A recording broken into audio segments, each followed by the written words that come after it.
Dito mo lagay, dyan mo lagay, etc. etc. So, pwede talaga magsingit na kung ano-ano. Kasi nga, dapat mong, kunyari, hindi kami pumayag. Ayaw namin to, hindi pwede. Pero kung ganito, pwede. E de, hindi pinag-usapan, it's a subject of compromise. But again, all of these documents are public documents. Hindi ito sikreto hindi ito strictly confidential na dokumento, ha? Kaya lang nga mahirap himayin. Kasi nga sobrang dami, sobrang detalyado. But it's there. So, It's sir, there for everyone to see, actually. So, sir, kaya kino-consider third Congress ang BICAM. Ganun na rin powerful yung BICAM. May kasabihan ganon, pero lalahanin mo, limitado kapangyarihan ng BICAM. Pag walang inaprubahan ng magkabilang kamera, wala silang pag-uusapan. So, saan ka nakakita ng superpower na ganon? Na nakadepende kung gagalaw ang magkabilang kamera. Di ba, kung superpower talaga yan, parang si Superman, mulat-mula pa hanggang sa dulo, may superpower ka. Parang korte. Di ba? Ang korte, pwede sabihin, mali ka, executive, tama ka, Congress. Pero may limitasyon yung kapangyarihan ng korte. Dapat may magreklamo. At yung magreklamo, dapat may standing. Hindi pwedeng, ano kaya ito? Matanong nga ang korte. Hindi pwedeng ganun, ha? Maliban na lang kung pumasok sa declaratory relief. Okay, Cecil? So, sir, 2 weeks lang yung Senate will be devoted to the budget delivery. 3 weeks kasama yung unang linggo. So, By tradition, ganun talaga yun, ha? Hindi ko pinapaiklian, hindi ko hinahabaan, yun lang talaga yun. wala masyadong controversial budget. Kamukha dati may LCAP, may something like that. Hindi ko pa alam actually. Hindi ko alam kung ano nasa isip pa ng mga senador. Depende rin yan sa mga magiging headline ng pahayagan.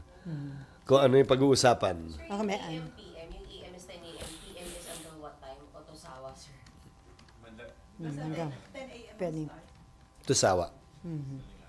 Sir, Kayo naman, tagal nyo na rito. Sanay na kayo doon. May lugaw naman. May anli lugaw. Andy Lugaw at saka kape. Sir, pancit. Coffee. Ha? Pancit. Kapalit ng lugaw, palabok. Sir, balikan ko lang hearing. Hindi Ano ba yung dapat... pansit, bihon? Sige, actually, bihon favorite ko. Sir, hindi ba dapat yung mga senador impartial? Pero anong dating kung parang naglo-lawyering yung isang senador dun sa like kay Digo? Hindi ito ang unang pagkakataon din na may sariling opinion yung senador kaugnay sa dinidinig sa budget. Di ba? Pag tinatanong yung budget, may sariling opinion siya na may ginawang mali yung ahensya. Bawal ba yun? Hindi naman. Lalo na sa kasong ito kay Senator Bato. Dahil PNP chief siya nung dati, nag-Davao Chief of Police siya, at siya yung gumawa ng double barrel memorandum. Sabi ko nga sa kanila nung pagdinig pa lang, our understanding will be this. Anything you say in the hearing with personal knowledge. Di ba kasi nagsabi siya hindi ko ginawa yan. Hindi yan ang ibig sabihin ko. We consider that you're saying these things on your oath as a senator. Kaya hindi na namin sila pinatayo kahapon nung pinanumpa yung mga testigo. Hindi na kailangan yan. At hindi magandang tingnan din. Pero sir, yung hindi pa naririnig yung testimony ng dating Pangulo, pero meron nang naglo-lawyering para sa kanya.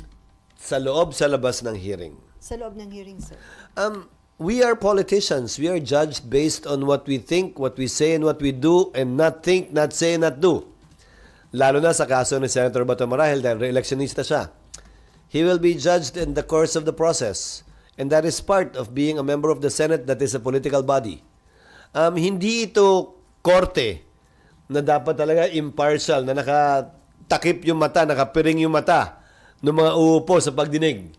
Ito'y Senado, parang bahagi ng Kongreso, which is a political body.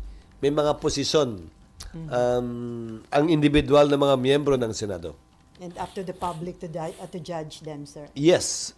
And they get to be judged every 6 years sa kaso ng senador, every 3 years sa kaso ng congressman. So, sir, in simple term, how would you describe the statement of the former president? Na-clarify ba? Lalo lang tayo na-confuse?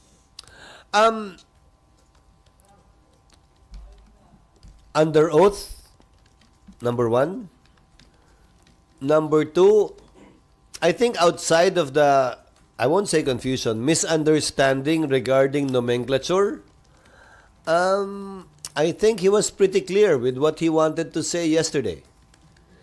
Again, magugulat kayo sa sinasabi ko. Subukan yung basahin yung transcript nang wala sa isip nyo yung imahe na may nagsasalita o may mukha.